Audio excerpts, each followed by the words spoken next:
Hello guys, magandang umaga po sa inyong lahat. Mayroon naman tayo uli ngayon pangingibagong vlog natin. So guys, nandito tayo ngayon sa Casa Peregrine. Matatagpuan po ito ay dito lang po sa ating San Mateo Rizal. So guys, samahan nyo ako guys at mag-ikot-ikot tayo ngayon dito sa Casa Peregrine, San Mateo Rizal. So pag pumunta pala kayo dito guys,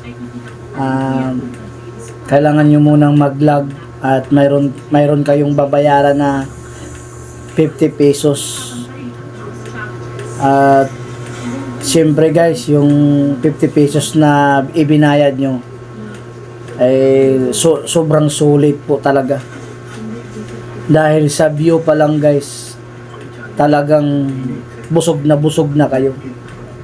So pagpasok natin guys sa Casa Peregrine, ito na agad yung bumungad sa atin.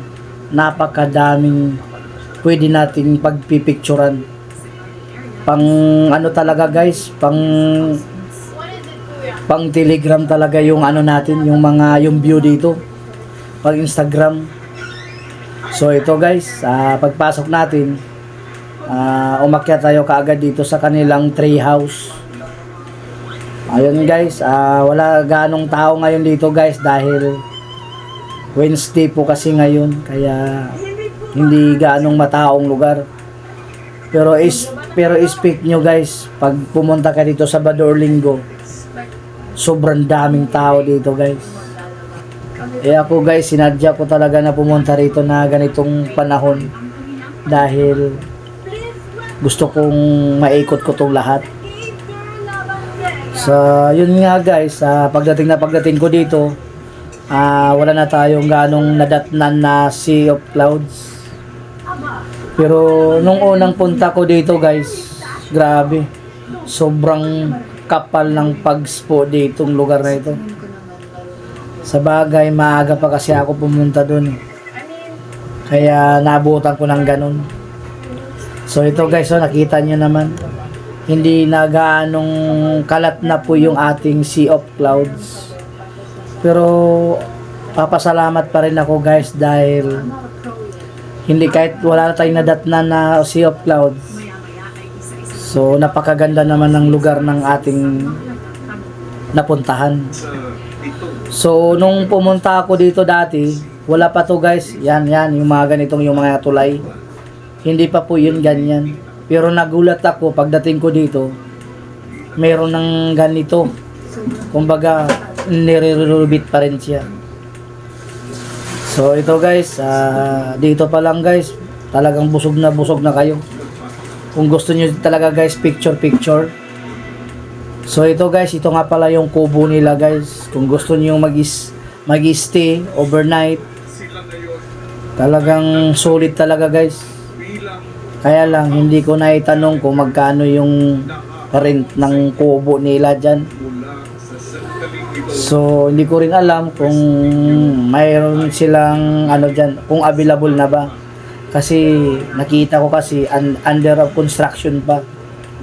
So sa ngayon guys, hindi ko pa alam at wala po akong masabi sa inyo na presyo. Wala pa akong masabi. So ito guys, samahan nyo muna ako dito muna. Magala-gala muna tayo dito sa loob. So ito guys, medyo nandito po tayo ngayon sa pinakatuktok ng bundok. At kita nyo naman guys, tanaw natin ang buong kabundukan. Maganda sana guys kung mayroon tayong naabutan na sea of clouds. Pero wala tayong naabutan guys. Ito na lang yung ating nadatnan ngayong araw. So ang oras pala ngayon guys ay alas 7 ng umaga. Pero tirik na po yung araw. So ito guys, hindi pa gaanong tapos yung nila, under of construction pa lang. So ito guys, mayroong mga tao dito, pang ilan-ilan lang.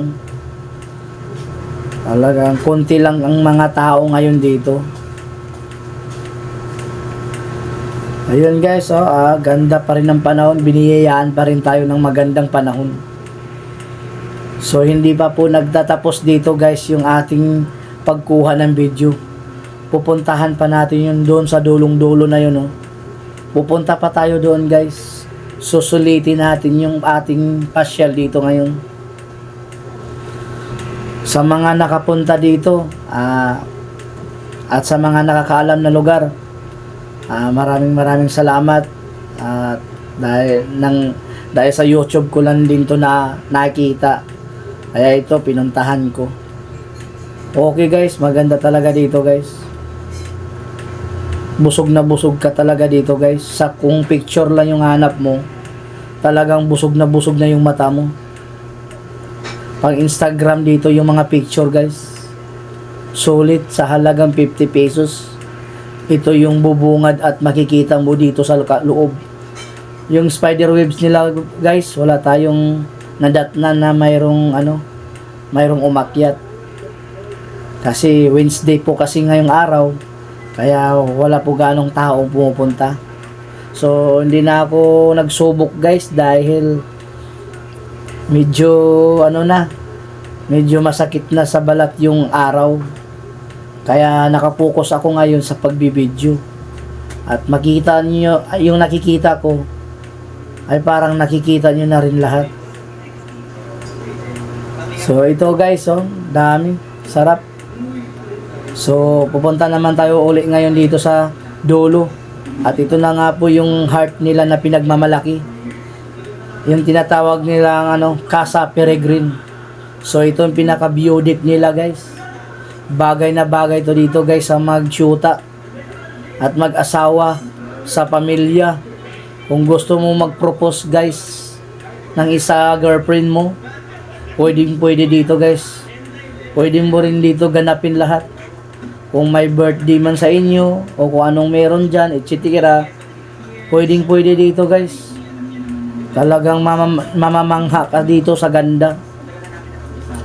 Hindi lang ganda guys ang nakikita mo, kundi pati kapaligiran. Lahat ng bundok nakatingin sa'yo. So ito guys, pasensya na kayo kung yung kuha ko ng video ay medyo mabilis. Pero ang akin lang to ay makunan ko to lahat ng video. So ito guys, pwede ka ditong pang Instagram nga talaga guys. Mga picture, pagpasok mo pa lang guys, ito na yung sasalubong sa'yo. May mga halaman ka. Ayun guys, iba-ibang kulay yan. Talagang mamamangha ka talaga dito sa ganda. At sobrang linis din dito guys. Pagpasok ko pala kayo na guys, bago ko nakalimutan, nilalamig ako guys. Ang lamig dito guys, kahit na tirik yung araw, pero ramdam mo pa rin yung lamig niya. Naka-jacket ako dito kanina guys. Oo, kasi nga nilalamig ako. Dahil lalo na siguro to guys kung gabi ka pupunta dito. Pag pumunta ka kasi dito sa gabi guys, hindi mo rin makikita kung ang view. Kaya the best talaga pag pumunta ka dito araw. Makikita mo lahat ang buong view kapag sa araw ka pupunta rito. So ito guys, dito naman tayo ngayon. At pupunta tayo ngayon doon sa pinaka-gazebo bar nila. So hindi nga pala kayo dito guys magugutuman. Dahil kung sa pagkain lang guys, maraming pagkain dito. Order lang po kayo dito guys. At ito po yung pinaka nila kainan. So yun guys, pagkatapos kong kumain dito, namangha ako dahil napakarami palang isda dito. Ayun guys, nakakatuwa tignan. So ito guys, lumipat tayo sa iba. Kung mayroon pala sila ditong guys, pag nag-propose ka, pwede ka pala dito mag-propose. Kung kasama mo yung kasintahan, pwede mo siyang dalhin dito. Ayun guys, ganda. Dito lang yan guys, malapit sa nila. Pinaka-gazebo bar. Ito guys, kita nyo naman. kung iilan lang po yung tao nang dito ngayon. Kaya sa mga balak pumunta dito guys, kung gusto nyo pumunta dito, huwag nyo pong itapat sa Sabado or Linggo pag pumunta kayo dito dahil punong-puno dito. So dito nga pala guys, mayroon sila ditong concert. Kung gusto nyo pong kumanta or mag-videoke or mag-request, pwede kayo doon kumanta. So ito guys, medyo mahaba na yung ating video at medyo tanghali na. Ako po ay magpapaalam na sa inyo, sa mga nakapanood ng aking vlog. Sana nagustuhan ninyo ang aking vlog ngayong araw. Maraming salamat guys sa mga nakapanood ng aking vlog ngayong araw.